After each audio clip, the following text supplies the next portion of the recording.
जय हिंद students, welcome back to Naz academy education. उम्मीद है आप लोग सब ठीक होंगे और सेफ होंगे। तो चलिए आज की जो हमारी वीडियो में हम देखने वाले पेपर पैटर्न मराठी कंपोजिट। ठीक है, ये महाराष्ट्र बोर्ड के सिलेबस का है। ओके, तो हम लोग मराठी का पेपर पैटर्न देखने वाले कि किस तरह आपको आएंगे, उसमें कितना टाइम दिया जाएगा आपको और कितने मार्क्स का होता है। ठीक है, चलिए स्टार्ट करते वीडियो को। और आप सबसे रिक्वेस्ट है कि वीडियो को ज़्यादा से ज़्यादा शेयर किया कीजिए अपने दोस्तों में, ताकि ये वीडियो जितने बच्चों तक पहुंचेगा वो अच्छे से पेपर पैटर्न समझेंगे, फिर वो एग्ज़ाम में अच्छे से अच्छा स्कोर कर सकेंगे। ठीक है, तो ये आपकी जिम्मेदारी। प्लीज़ प्लीज़ वीडियो को शेयर कीजिएगा और पसंद है तो लाइक कर देना। कुछ डाउट रह जाता तो कमेंट कर दीजिएगा। अगर आपको कुछ और भी चाहिए होगा वीडियो तो हमें कमेंट करके बता दीजिएगा, हम आपको समझा देंगे अगर किस टॉपिक पे चाहिए होगा आपको तो। ओके, चलिए स्टार्ट करते वीडियो को। और प्लीज़ चैनल को सब्सक्राइब भी कर दीजिएगा। चलिए स्टार्ट करते हैं। तो आपको आपकी स्क्रीन पे समझ में आ रहा होगा, क्योंकि मैं आपको स्लाइड जो शेयर कर रही हूँ आपको दिख रहा होगा। देखो सबसे ऊपर लिखा हुआ है Marathi composite, right, standard 9th, time 2 hour. यानी आपको जो पेपर दिया जाएगा वो उसका जो टाइमिंग होगा वो 2 घंटे का होगा और मार्क्स होगा 40 का। ठीक है, अब ये 40 मार्क्स हम लोग देखते हैं किस तरह डिवाइड किए गए हैं, कौन से प्रश्न में कितने, यानी कितने सेक्शन में कितने मार्क्स का आपको पूछा जाएगा। ठीक है, तो सबसे पहला आपका विभाग 1 रहता है, यानी सेक्शन 1 गद्य। गद्य यानी आपका जो लेसन रहता है ना, उसमें से सवाल करता है। यानी आपका जो लेसन है, आपके जो टेक्स्ट बुक में जो लेसन दिया गया होगा उसके अंदर से ये पैराग्राफ होगा। तो ये जो भी पैराग्राफ आपको दिया गया है इस पैराग्राफ से रिलेटेड आप देंगे। ठीक है, तो देखो यहाँ पे जो 3 क्वेश्चन दिए हैं ना, क्वेश्चन नंबर ये आपका अ हो जाएगा। सबसे पहला पूछ रहा है ना, तो विभाग 1 यानी कि प्रश्न 1 का अ सवाल क्या लिखा हुआ है। खल एक सेकेंड ना, खालील उतारा वाचून दिलेल्या सूचनानुसार कृत्य करा। तो इसमें है ना, यानी कि आपको ये पैराग्राफ दिया गया है, इसके अंदर से आपको सवाल किए गए हैं और आपको भी आंसर आपको इसी पैराग्राफ के अंदर ही मिलेंगे। तो आपको क्या करना रहता है, ढूंढ के लिखना रहता है। आप लोग जानते होंगे। ठीक है, तो देखो आपको इसमें प्रश्न नंबर 1 का जो और रहता है उसके अंदर 4 सवाल करता है, 1 2 3 4। तो पहला सवाल जो रहता है ना उसके लिए जो मार्क्स होता है, पहले के लिए 2 मार्क्स होता है, दूसरे के लिए 1 मार्क्स, तीसरे के लिए 1 मार्क्स और चौथे के लिए 2 मार्क्स। क्यों? क्योंकि जो आपका चौथा क्वेश्चन रहता है वो स्वयंमत रहता है, यानी कि अपने विचार वाला, शब्दांत वाला। ये देखो ना लिखा होगा यहाँ पे एंडिंग का शब्द को क्या लिखा है, तुमचा शब्दांत लिखा है, यानी तुम्हारे जो शब्द है तुम्हें तुम इस पर क्या विचार करते हो वो लिखना है ना। तो इसके लिए आपको 2 मार्क्स दिया गया है। ठीक है, तो ये चीज़ आपको समझना है। ओके, चलो अभी मैं आपको बता दूँ। तो देखो हो गया होगा, यहाँ पे आपको समझ में आ गया होगा। देखो यहाँ पे अगर आप देखो ध्यान से तो आपके 6 मार्क्स का ये एक पैराग्राफ रहता है, यानी प्रश्न नंबर 1 का जो और रहता है वो 6 मार्क्स का रहता है। तो यहाँ पे आप गिनती कर लो, ये चारों क्वेश्चन के जो मार्क्स इसको काउंट करो कितने होते हैं। 2 3 4 और 2 6 हो गए कि नहीं 6। यानी कि प्रश्न नंबर 1 का जो और रहता है वो 6 रहता है, 6 मार्क्स का रहता है। ठीक है, आ भी उतना ही मार्क्स का रहता है। प्रश्न नंबर उसके बाद है 1 का आ, वो भी 6 मार्क्स का पूछा जाता है। वो उसमें भी आपको पैराग्राफ दिया जाता है और उससे रिलेटेड नीचे क्वेश्चन किया जाता है। ठीक है, तो आपको उसका आंसर उसके पैराग्राफ में ही मिलता है। तो पहला हो सकता है आपको ये खाली वाला दे, आकृति बंद पूर्ण करा, वो भी 2 मार्क्स का रहता है आपको। ठीक है, चलो अभी नेक्स्ट मैं आपको दिखाती हूँ, उस पर समझाती हूँ। तो प्रश्न नंबर 1 का जो आ रहता है वो भी 6 मार्क्स का ही रहता है, जैसे मैंने आपको बताया। तो देखो क्वेश्चन नंबर 1 जो था वो 2 मार्क्स के लिए पूछा गया था। प्रश्न नंबर आ का जो 1 था वो 2 मार्क्स के लिए पूछा गया था। प्रश्न नंबर 2 का जो दूसरा क्वेश्चन जो वो 1 मार्क्स के लिए है। तीसरा जो क्वेश्चन है वो भी 1 मार्क्स के लिए। चौथा क्वेश्चन जो कि आपका स्वयं पूछा रहता है, आपके विचार के ऊपर रहता है, वो 2 मार्क्स के लिए होता है। तो आप टोटल करोगे तो 6 मार्क्स हो जाएगा।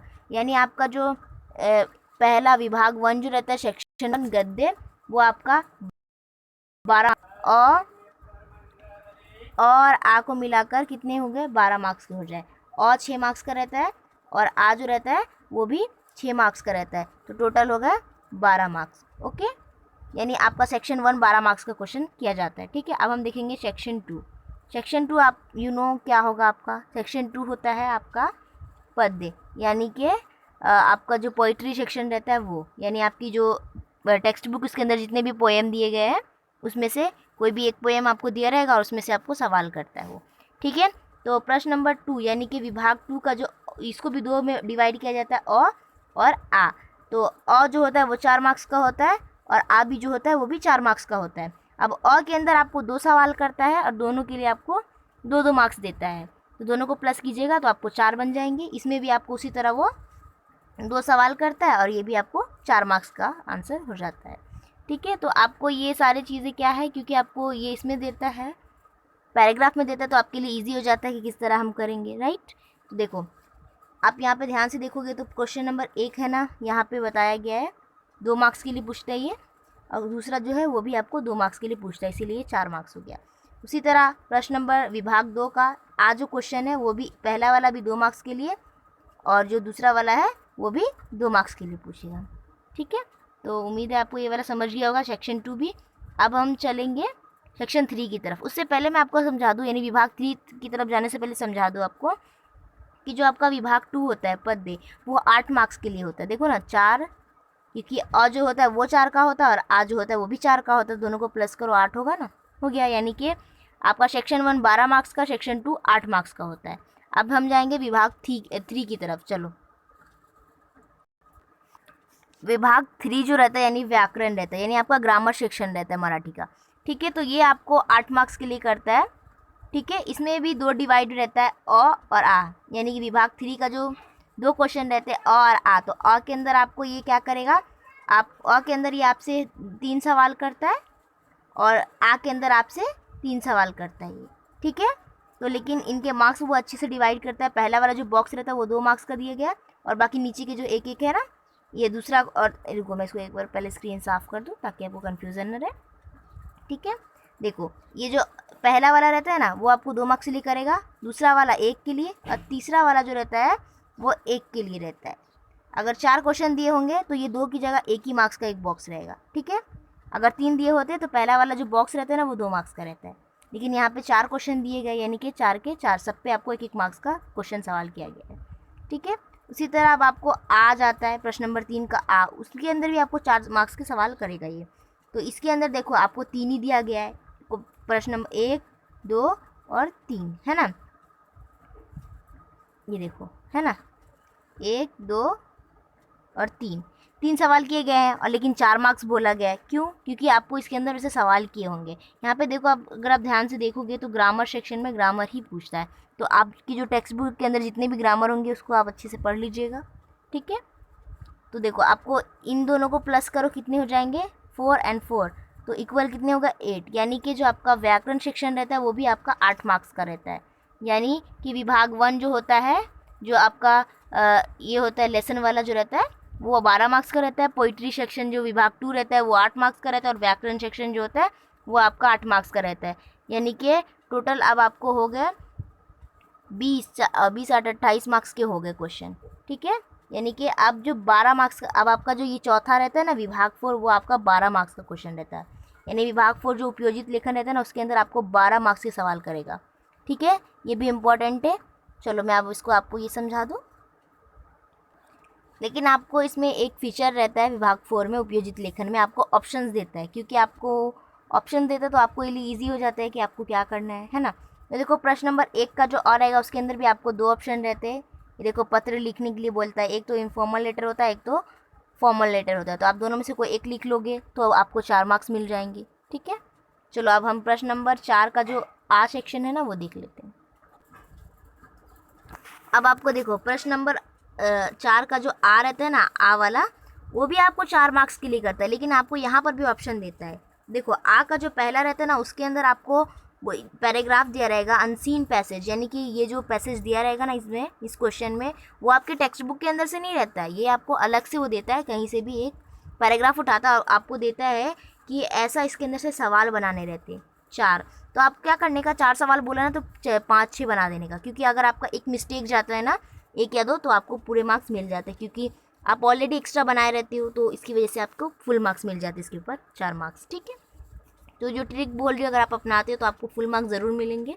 ठीक है, उसके बाद अगर आप ये नहीं बनाते हो तो आपको यहाँ पे एक और ऑप्शन रहता है आ का दूसरा वाला, कि दिलील जो मुद्दे, यानी इसके अंदर जो मुद्दे दिए गए होते हैं वो मुद्दे के ऊपर ना आपको कहानी बनानी रहती है। अगर आप कहानी बनाते हो तो एक चीज़ का हमेशा ध्यान रखना कि जो मुद्दे दिए जाते हैं ना उनका ध्यान रखना कि जब आप कहानी बनाते हो तो ये जितने भी मुद्दे आपको दिए गए ना वो सब उस कहानी के अंदर आने चाहिए। और अगर आपकी कहानी के अंदर ये मुद्दे नहीं आते ना तो आपको वो मार्क्स नहीं देगा। अगर आप कहानी बनाते हो तो एक चीज़ ये भी ध्यान रखना कि जो मुद्दे दिए गए ना वो लिखना।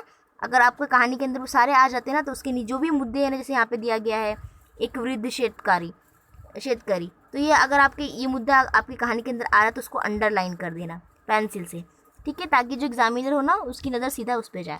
ओके, तो अगर आप इन दोनों, आपको दो ऑप्शन रहता है आ में कि पहला वाला करो या तो दूसरा वाला। अगर आप पहला वाला करते हो तो भी आपको मार्क्स मिलेंगे, दूसरा वाला करते तो भी आपको मार्क्स मिलेंगे 4, है ना। तो एज यू विश, दोनों नहीं करने का, कोई भी एक डिसाइड कर लेने का कि पहले हमको कौन सा करना है, जो आपको ईजी लगे वो कर लेना, ठीक है। तो आपको 4 मार्क्स मिल जाएंगे, ठीक है। अब होता है प्रश्न नंबर 4 का ई सेक्शन।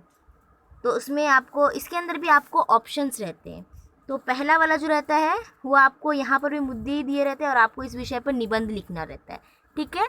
तो निबंध क्या होता है, निबंध आपको मालूम होगा क्या होगा, ठीक है। तो निबंध लिखना रहता है। और दूसरा ऑप्शन रहता है कि कोई भी एक विषय दिया गया उसके ऊपर निबंध, यानी 2 निबंध ही लिखना रहता है। लेकिन क्या करना रहता है, 2 ऑप्शन दिए रहते हैं कि आपको इस पे लिखो या तो फिर इस पे लिखो। तो आप इन दोनों में से किसी पर भी लिखोगे ना आपको 4 मार्क्स मिलेंगे, ठीक है। तो देखो, आपका जो विभाग 4 था उपयोजित लेखन, 4 मार्क्स हमने पहले देखा। अभी जो अ सेक्शन था उसके अंदर 4 मार्क्स था, आ के अंदर भी 4 था और ई के अंदर भी 4, तो कितने हो गए, टोटल 12 मार्क्स का रहता है आपका उपयोजित लेखन, ठीक है। अभी मुझे एक चीज़ अभी और याद आ गया कि मैं आपको समझा दूँ मराठी के अंदर।